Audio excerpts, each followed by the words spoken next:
Hello students, welcome back.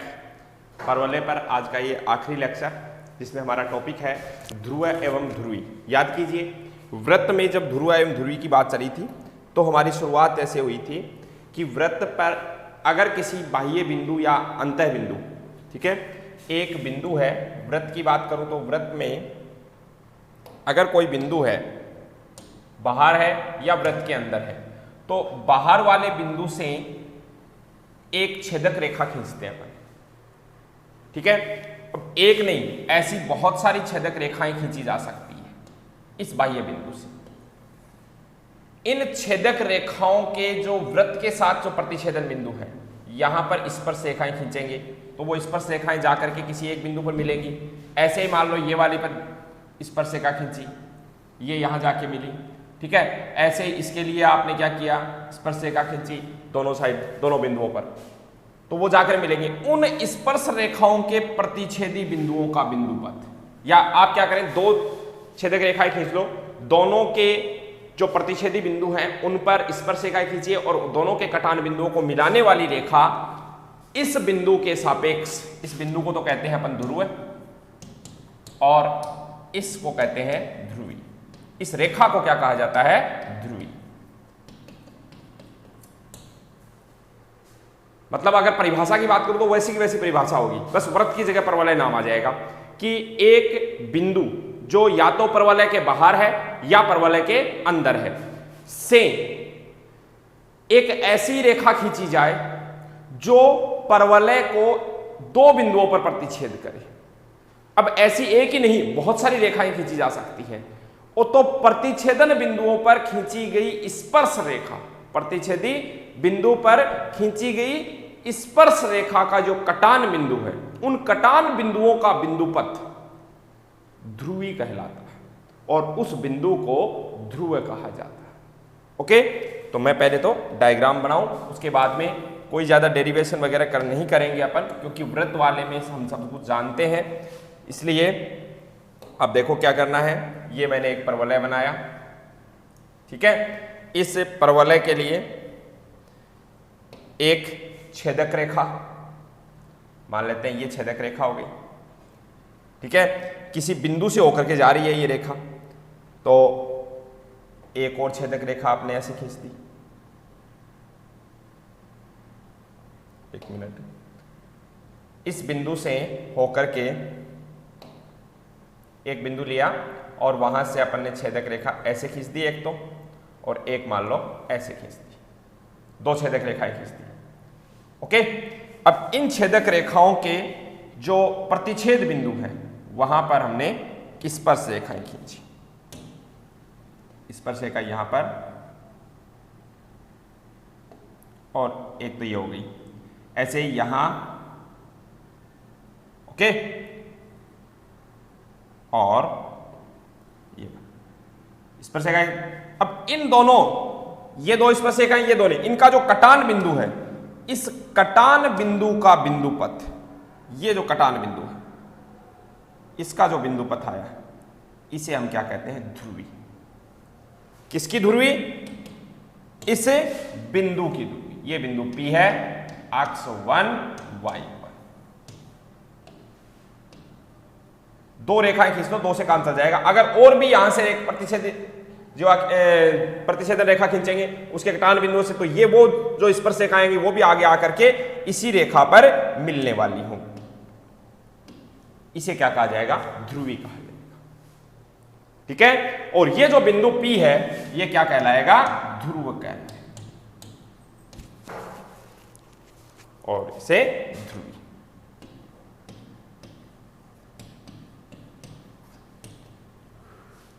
ठीक है।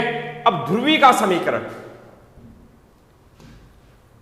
ये आप डायरेक्ट लिखेंगे, क्या, बिंदु P अक्ष 1, Y1 की परवलय है y² बराबर 4ax के सापेक्ष ध्रुवी का समीकरण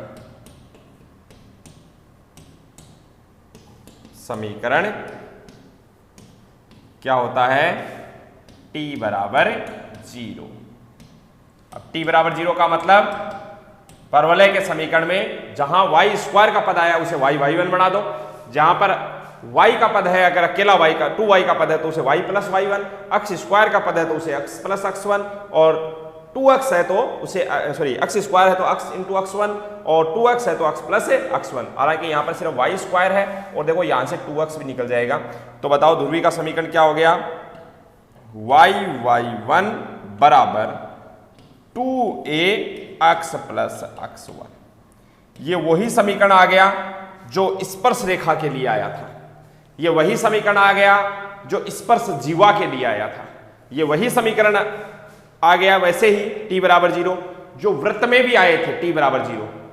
काम इतना सा है कि y स्क्वायर के पद को y1 लिख दिया और 4ax को मैंने लिखा 2a इंटू 2x और 2x को x प्लस x1 लिख दिया। ये ध्रुवी का समीकरण है, ठीक है। और बिंदु P क्या कहलाता है? ध्रुव कहलाता है। अब आप कंफ्यूज होंगे कि ये समीकरण 3 बार आ चुका, कहां आया? स्पर्श रेखा का समीकरण भी यही है, स्पर्श जीवा का समीकरण भी यही है और ध्रुवी का समीकरण भी यही है, लेकिन तीनों स्थितियों में जो आपका बिंदु x1 y1 है वो अलग अलग है। स्पर्श रेखा की स्थिति में बिंदु x1 y1 परवलय के ऊपर होता है, स्पर्श जीवा की स्थिति में बिंदु x1 y1 कहां होता है? इस प्रकार से होगा स्पर्श जीवा, तब यह स्पर्श जीवा का समीकरण होगा, ठीक है। और ध्रुवी में के केस में यह बिंदु P परवलय के बाहर या परवलय के अंदर हो सकता है, ठीक है। ध्यान दे, ध्रुवी के अंदर बिंदु P से स्पर्श रेखाएं नहीं खींची गई हैं। क्या किया गया है? P से तो छेदक रेखाएं खींची गई हैं और उन छेदक रेखाओं के प्रतिच्छेद बिंदुओं से पर स्पर्श रेखाएं खींची गई। उन स्पर्श रेखाओं का जो कटान बिंदु है उनका बिंदु पथ क्या कहलाता है? ध्रुवी कहलाता है। ओके, तो इस प्रकार से ये समीकरण दी जाती है। बस आपको इजीली इस बात को समझना है और क्वेश्चन अटेम्प्ट करने हैं। मैं पहले क्वेश्चन ही करवा देता हूं, पढ़ो क्वेश्चन को।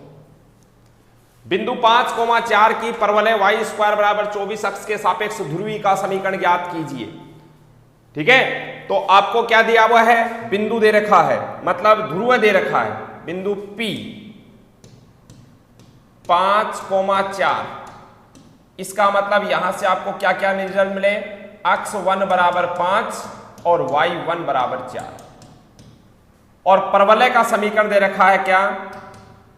y स्क्वायर बराबर 24 अक्ष, ठीक है। तो t बराबर 0, ये ध्रुवी का समीकरण होगा। अब कैसे होगा? y स्क्वायर को रिप्लेस करेंगे y1 मतलब 4 बराबर 24 को मैंने लिख दिया 12 गुणा 2x, तो 12 और 2x को लिखेंगे x प्लस x1 मतलब 5। तो ध्रुवी का समीकरण आप में प्राप्त हो गया। ध्यान देना, ये 4 से मैं 12 को काट दूं कितनी बार? 3 बार, तो 3x या ऐसे लिख दो y बराबर 3x प्लस 15 या फिर 3x माइनस y प्लस 15 बराबर 0। ये आपको ध्रुवी का समीकरण प्राप्त होगा, ठीक है। बहुत आसान से क्वेश्चन होते हैं, इसमें कोई कंफ्यूजन वाली बात ही नहीं है। अब मैं बात कर रहा हूं अगला पॉइंट, दी हुई रेखा का ध्रुव ज्ञात करना। सिचुएशन क्या है? पहली वाली सिचुएशन थी कि बिंदु दिया हुआ है, परवलय का समीकरण दिया हुआ है, ध्रुवी का समीकरण ज्ञात करना। अब मैं कह रहा हूं रेखा दी गई है, मतलब ध्रुवी दी गई है, ध्रुव ज्ञात करना। बहुत आसान सा काम है। आपको परवलय का समीकरण अगर आपके पास में है y स्क्वायर बराबर 4ax, तो यहां से तुरंत आप क्या करेंगे? ध्रुव मान लेंगे कि ध्रुव जो है मान लेंगे अपन अपनी मर्जी से, क्या? P, और वो माना मैंने x1 y1। ये x1 y1 इस बार दिया हुआ नहीं है, ज्ञात करना है। तो फिर दिया हुआ क्या है? दिया हुआ है ध्रुवी। दिया हुआ क्या है, ध्रुवी यानी रेखा का समीकरण L, रेखा का समीकरण मैं लिख देता हूं Lx plus My plus n बराबर 0। सामान्यतः तो अपन रेखा का समीकरण लिखते हैं ax plus by plus c बराबर 0, लेकिन मैंने abc की बजाय lmn काम में ले लिए। क्यों? क्योंकि आप कंफ्यूज हो गए ये वाला ये या ये वाला ये, इसलिए lmn ले लो, है ना। तो ये रेखा का समीकरण, और ये जो रेखा है वो क्या है, ध्रुवी है। तो आपके हिसाब से ध्रुवी का समीकरण क्या होना चाहिए? अगर ये ध्रुव होता है तो ध्रुवी का समीकरण होना चाहिए y1 बराबर 2ax प्लस x1, ऐसा ही होना चाहिए।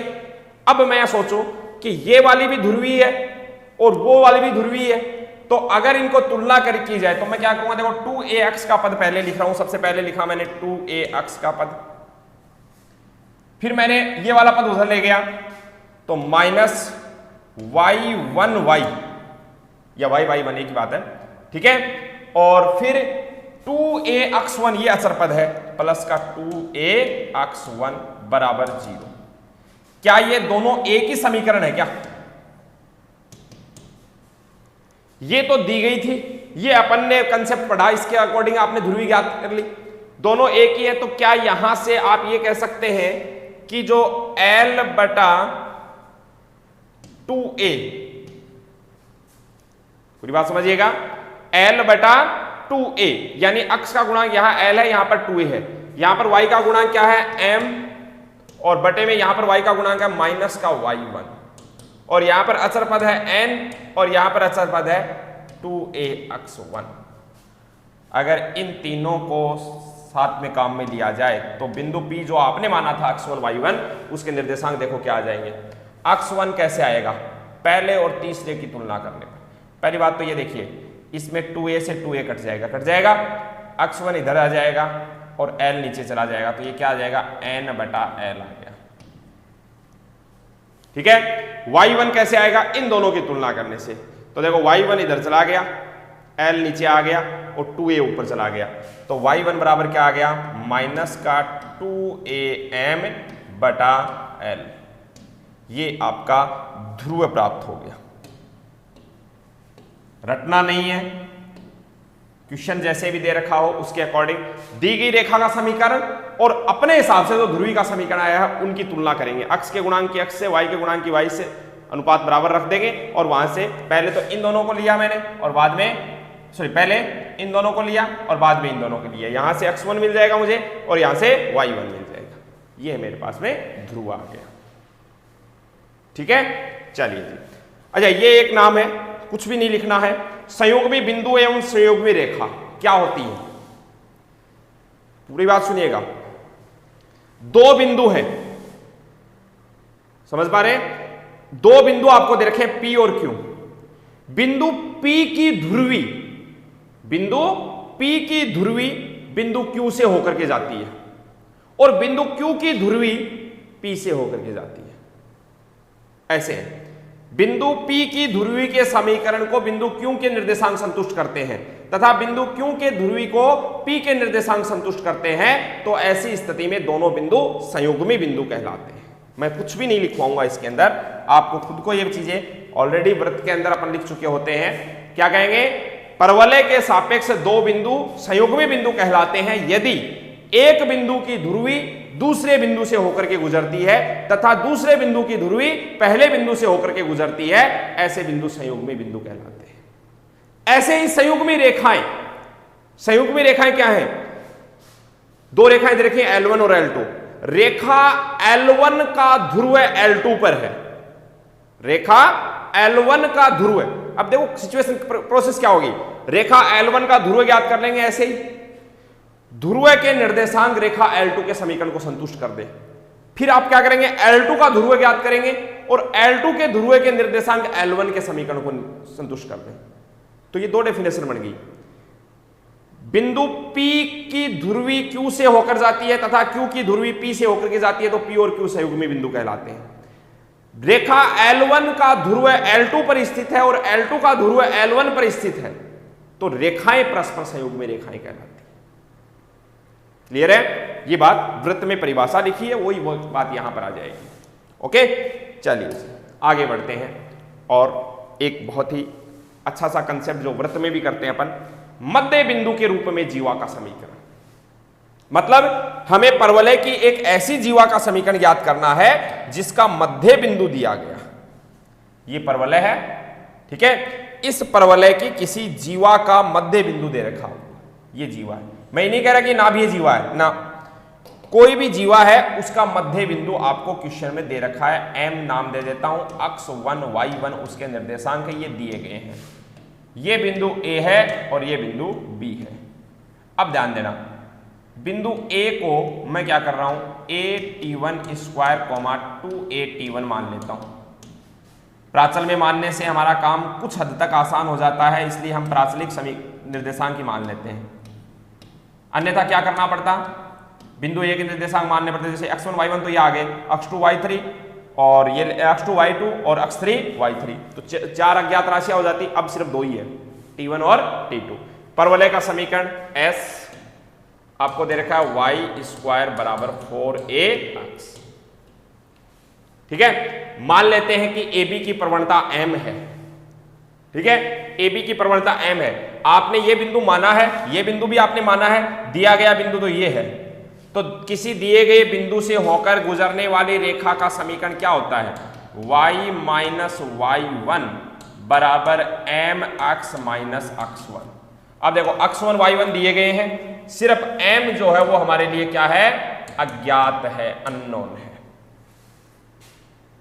m हमारे लिए क्या है, अज्ञात है। अब m का मान कैसे ज्ञात करेंगे, पूरी बात सुनिएगा। सबसे पहले तो मैं ये कहता हूं कि बिंदु कैपिटल M जो आपका मध्य बिंदु है, x1 y1, अगर x1 y1 की मैं बात करूं तो क्या x1 y1 ऐसे ज्ञात किया जा सकता है क्या, a_t1 square plus a_t2 square बटा 2 कॉमा 2a_t1 प्लस 2a_t2 बटा 2। सोचो कैसे, ये दोनों बिंदु आपने मान लिए, ठीक है। अब बताइए x1 प्लस x2 बटा 2, y1 प्लस y2 बटा 2, ऐसे होता है। दोनों के x निर्देशांक को जोड़ के 2 का भाग देने पर मध्य बिंदु का x निर्देशांक आ जाएगा, दोनों को जोड़ के 2 का भाग देने पर मध्य बिंदु का y निर्देशांक आ गया। अगर यहां से तुलना की जाए इस m से तो आपको क्या मिलने वाला, देखो x1 बराबर क्या मिलने वाला है, x1 बराबर मिलने वाला है a बटा 2 t1 square plus t2 square, ठीक है। और y1 बराबर क्या मिलने वाला, देखो ये कट गया y1, तो y1 बराबर a कॉमन आ जाएगा, t1 प्लस a t2, ठीक है। अच्छा जी, अब रेखा के लिए जो m अज्ञात था, m बराबर, पूरी बात सुनिए, m अज्ञात था, m कैसे ज्ञात करें, m बराबर, सोचिएगा, दो बिंदु जो आपने माने हैं, क्या इन दोनों बिंदुओं के आधार पर आप m ज्ञात कर सकते हैं, कैसे, y2 माइनस y1 बटा x2 माइनस x1। तो y2 माइनस y1 मतलब 2a_t2, m ज्ञात कर रहा हूं 2a_t2 माइनस 2a_t1 बटे में a_t2 square minus a_t1 square. m ज्ञात कर लिया मैंने, y2 minus y1 x2 minus x1। एक तो देखो a गया हर जगह से, अच्छा ऊपर से 2 कॉमन आ गया, बचा t2 माइनस t1। नीचे वाला देखो क्या है, t2 square minus t1 square, तो t2 minus t1, t2 plus t1, तो क्या ये ऐसे बचा गया, 2 बटा t2 प्लस t1 बचा, यानी t1 प्लस t2 बच गया, ठीक है। और t1 प्लस t2 का मान अब आप आसानी से यहां से लिख देंगे, क्या, t1 प्लस t2 बराबर y1 बटा a। तो बताइए m बराबर क्या हो गया, यहां पर लिखेंगे y1 बटा a, तो ये हो गया 2a बटा y1, यानी कि ये इस जीवा की प्रवणता आ गई। अब देखो इस जीवा की प्रवणता में अब ये अज्ञात नहीं है कुछ भी, a परवलय के समीकरण से आ जाएगा, y1 प्रश्न में दिया हुआ होगा, अब अज्ञात कुछ भी नहीं है। तो अब आ जाओ AB के समीकरण पर, जो आपको ज्ञात करना है ए बी का समीकरण।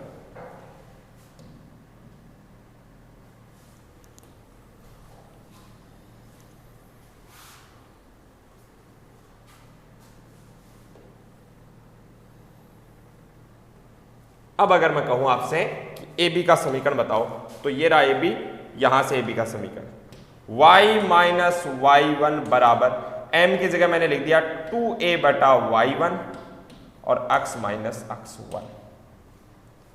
आप क्या करेंगे, इस y1 की इधर गुणा करेंगे तो y1, ठीक है, माइनस y1 स्क्वायर बराबर 2a x, पूरी बात सुनिएगा, 2ax माइनस 2ax1। ठीक है, अब मैं एक काम कर रहा हूं, देखो y1, ठीक है, यहां आकर के जो काम करना है उसको देखिएगा, 2ax, ठीक है, माइनस 2ax1। अब मैंने इतना सा काम किया, माइनस का 2ax1 कर दिया और प्लस का 2ax1 कर दिया।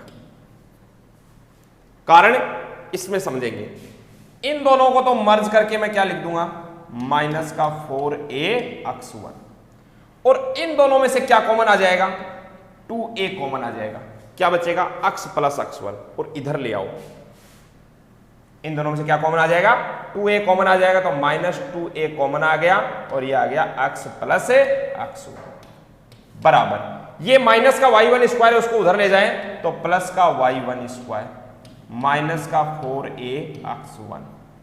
सोचो ये ऐसा क्यों किया मैंने, परवलय का समीकरण है s बराबर, परवलय का समीकरण क्या है, s बराबर s y स्क्वायर बराबर 4ax है ना, तो मैं माइनस 4ax बराबर 0 लिख दूं। अब यहां से देखना t क्या होता है, t कैसे आएगा, y स्क्वायर को लिखेंगे y1 माइनस 4a, इसको लिख दिया 2ax प्लस x1 बराबर 0, ये तो t होता है। अच्छा, s1 कैसे ज्ञात करते हैं, परवलय के समीकरण में x और y को x1 y1 से प्रतिस्थापित कर देंगे, तो y1 स्क्वायर माइनस 4ax1, ये बराबर 0 आना जरूरी नहीं है, ठीक है, इसको भी चाहे बराबर 0 मत लिखो एक बार, क्योंकि आपको देखना है कि t बराबर 0 हो तब आप बराबर 0 लिखते हैं, ऐसे सोचो। अब ये क्या बन गया, देखो y1 माइनस 2ax, तो इस जो ए बी का समीकरण है वो क्या आ गया, t बराबर, और ये क्या है, देखो s1, ये आपको इस जीवा का समीकरण कब, जब मध्य बिंदु दिया गया, t बराबर s1। t कैसे आएगा, मध्य बिंदु के निर्देशांकों को काम में लेते हुए y1 plus 2ax plus x1 बना लोगे, और s1 कैसे आएगा, परवलय के समीकरण में मध्य बिंदु के निर्देशांक रख देंगे तो s1 आ जाएगा, बात खत्म। ऐसा ही वृत्त में आया था, वृत्त में भी मध्य बिंदु दिया हुआ था, तो जीवा का समीकरण t बराबर s1 ही प्राप्त हुआ था। ओके, चलिए जी, एक आखिरी पॉइंट, परवलय का व्यास, परवलय का व्यास। अब ये व्यास क्या होता है, वृत्त, देखो कभी भी अब तक इतने लेक्चर हो गए, परवलय का त्रिज्या, परवलय का व्यास, ऐसा कोई जिक्र नहीं आया। वृत्त में व्यास होता है, हम जानते हैं, वृत्त में केंद्र से होकर जाने वाली जीवा को व्यास कहते हैं, केंद्र से होकर जाने वाली जीवा को व्यास कहते हैं, इतना जानते हैं अपन। बहुत सारे व्यास हो सकते हैं वृत्त में, ये भी व्यास है, ये भी व्यास है, ये भी व्यास है, ये भी व्यास है ना। लेकिन अब दूसरे तरीके से सोचो परिभाषा व्यास की, वृत्त में ही सोचेंगे पहले। क्या मैं ये कह सकता हूं क्या कि अगर वृत्त में समांतर जीवाएं खींची जाएं, समांतर जीवाएं खींची जाएं,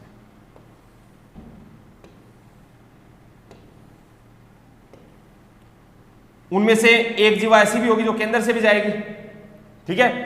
अब मैं आपसे कहूं कि इन समांतर जीवाओं के मध्य बिंदुओं को, ये मध्य बिंदु है, आपको पता होना चाहिए, केंद्र से जीवा पर डाला 2 बराबर भागों में विभाजित करती है, मध्य बिंदुओं को मिलाने वाली रेखा खींच दो। क्या ये रेखा AB इस वृत्त का व्यास ही आई क्या? अब आप कहेंगे ये व्यास कैसे आया? ये व्यास ऐसे आया होगा, ऐसे समांतर जीवाएं होंगी और उन समांतर जीवाओं के मध्य बिंदुओं को मिलाने वाली जो रेखा होगी वो ये व्यास आया होगा। तो इस तरीके से अगर परिभाषित किया जाए तो परवलय का व्यास कैसे प्राप्त करते हैं अपन कि कोई भी परवलय है, जैसे अपन सामान्यतः ये लेते हैं y² = 4x, इस परवलय में अपन समांतर जीवाएं खींचते हैं, समांतर जीवाएं, ठीक है, समांतर जीवाएं खींचते हैं। बहुत सारी जीवाएं हो सकती हैं,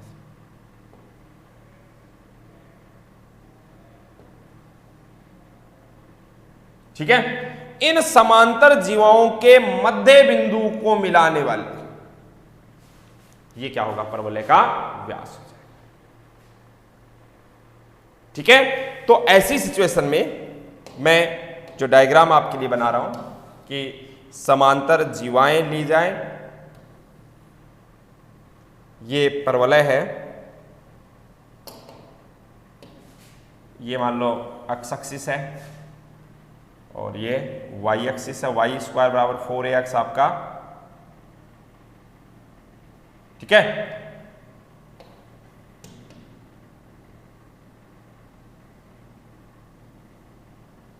और इसमें ऐसे समांतर जीवाएं खींची गई होंगी और उन सभी जीवाओं के मध्य बिंदु, एक खास बात क्या हो जाएगी, ये ऐसे समांतर जीवाएं होंगी,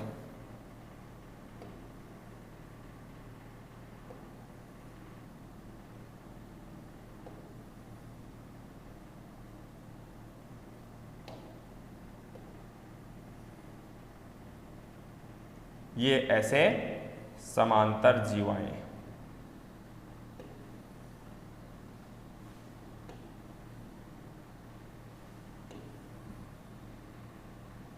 ओके।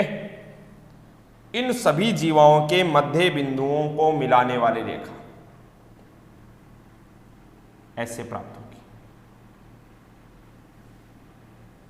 ठीक है। ये जो मध्य बिंदुओं को मिलाने वाली रेखा है इसे अपन क्या कहेंगे? परवलय का व्यास कहेंगे, ये परवलय का व्यास।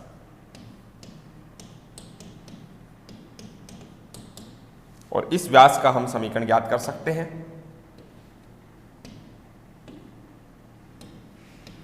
ये x एक्सिस, y = 0, ये y एक्सिस, x = 0, मूल बिंदु, परवलय का समीकरण क्या है? y² = 4ax, okay. अब इसमें से किसी एक जीवा का मध्य बिंदु आप अपनी मर्जी से मान लो, ये मान लिया मैंने, क्या? h, k, okay. और इस जीवा का समीकरण, इसी जीवा का समीकरण,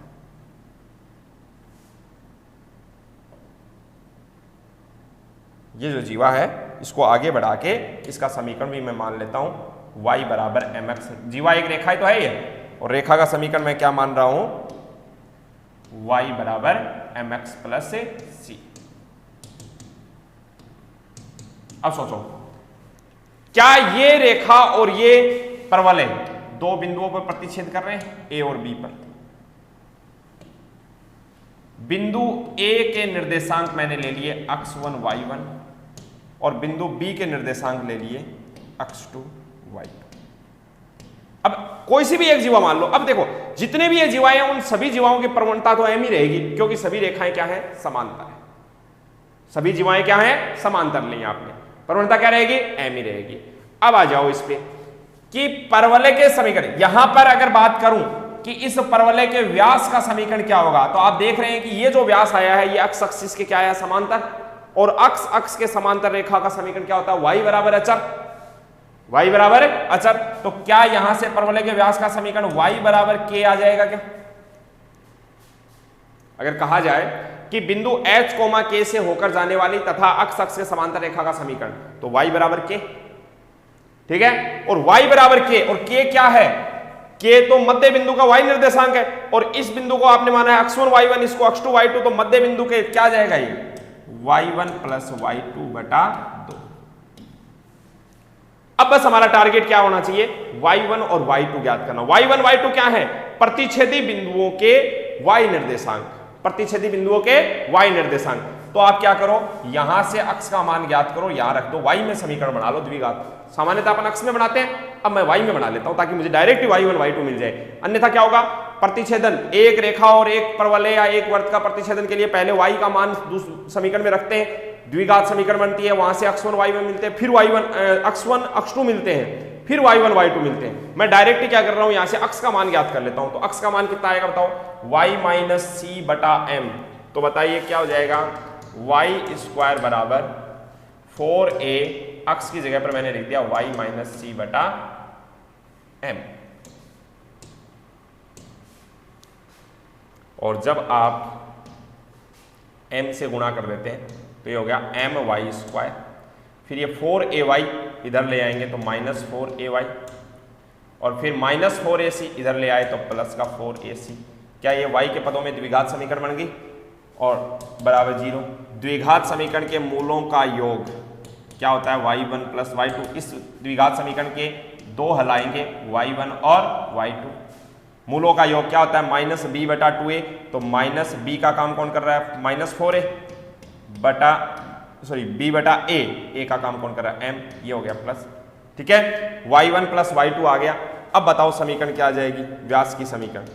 व्यास की समीकरण y बराबर y1 प्लस y2 मतलब 4a बटा m बटा 2।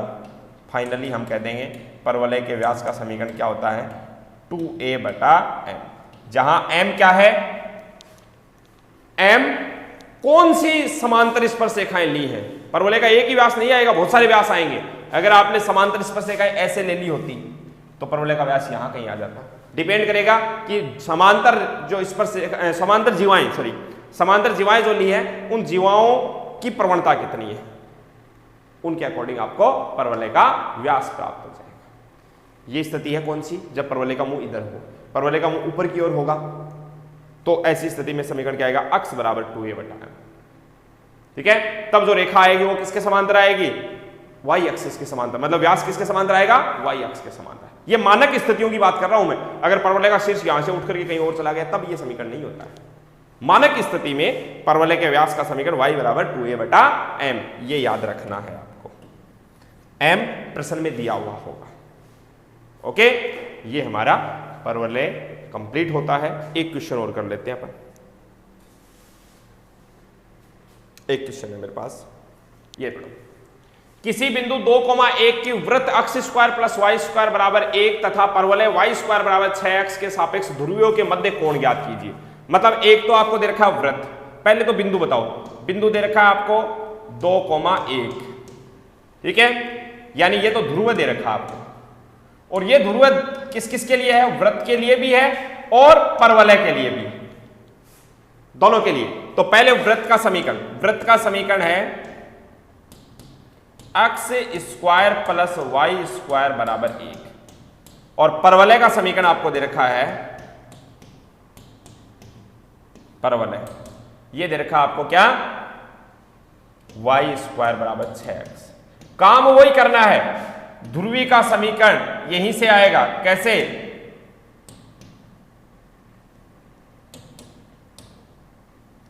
एक साथ लिख दूंगा, अक्ष स्क्वायर के पद को अक्ष t बराबर 0, ध्रुवी का समीकरण t बराबर 0, t बराबर 0 से अक्ष स्क्वायर के लिए अक्ष x1, तो ये हो जाएगा 2x। अक्ष स्क्वायर को क्या लिख देना है, 2x। y स्क्वायर को y1 मतलब 1y, तो y बराबर 1, एज इट इज। ये आपकी ध्रुवी आ गई। ऐसे ही y स्क्वायर बराबर 6x ये है, तो इसको कैसे लिखेंगे, y1 मतलब सिर्फ y, क्योंकि y1 का मान कितना है 1, तो y1 बराबर 6x को क्या आप 3 गुणा 2x लिख सकते हैं, तो बराबर में 3, 2x को क्या लिख देंगे, x प्लस से x1 कितना है 2 है। आगे ध्रुवी का समीकरण। अब इस समीकरण को, ये दोनों क्या आ गए, ध्रुवी आ गए। ठीक है, पहली समीकरण को और दूसरे समीकरण को देखो मैं कैसे लिख रहा हूं। यहां से क्या इसको मैं ऐसे लिख दूं, y बराबर माइनस का 2x प्लस 1 और यहां से y बराबर 3x प्लस 6। m बताओ, m1 पहली, ये अब रेखा ही तो आ गई, तो पहली रेखा की प्रवणता कितनी आ गई, -2। दूसरी रेखा की प्रवणता m2 बराबर 3। अब दो रेखाओं की प्रवणता पता है तो उनके मध्य का कोण tan थीटा बराबर, सूत्र बोल लिए फटाफट, m1 माइनस m2 बटा 1 प्लस m1 m2। दो सरल रेखाएं, भाई ध्रुवीय रेखा ही तो होती है और दो रेखाओं के मध्य का कोण का सूत्र ये होता है। तो m1 माइनस m2 मतलब -2 - 3 बटे में 1 प्लस m1 m2, तो ये कितना हो जाएगा, -2 × 3। ऊपर तो हो गया माइनस का 5 और नीचे देखो कितना हो गया, 3 -6 प्लस 1 -5, कैंसिल आउट 1 मतलब 1 आ गया। तो बताओ थीटा बराबर कितना आ गया, 45 डिग्री आ गया एक तो, और एक 135 डिग्री आ गया, क्योंकि दो रेखाएं जब भी काटती हैं तो एक न्यून कोण बनता है उनके मध्य और एक अधिक कोण बनता है, इसलिए मोड लगाते हैं ना, मोड से आंसर जब लिखते हैं लास्ट के अंदर तो प्लस माइनस लिखा जाता है। ठीक है, न्यून कोण ज्ञात करने के लिए प्लस और अधिक कोण ज्ञात करने के लिए माइनस, तो थीटा का मान 45 डिग्री और 135 डिग्री। तो बात वही है, t बराबर 0 ध्रुवी का समीकरण होता है, और t बराबर 0 का मतलब समीकरण में चाहे किसी का भी हो, अक्ष स्क्वायर को प्रतिस्थापित कर दो, अक्ष 1, y स्क्वायर को प्रतिस्थापित कर दो, y1, 2x को प्रतिस्थापित कर दो x प्लस x1 से, और 2y को प्रतिस्थापित कर दो y प्लस y1 से। ये लीजिए, ओके। इस प्रकार से ये हमारा परवलय नाम का जो टॉपिक था वो यहां आकर के खत्म होता है। अब आप सीट के क्वेश्चंस कर सकते हैं, डीपीपी के क्वेश्चन कर सकते हैं। ओके, चलिए जी, थैंक यू सो मच।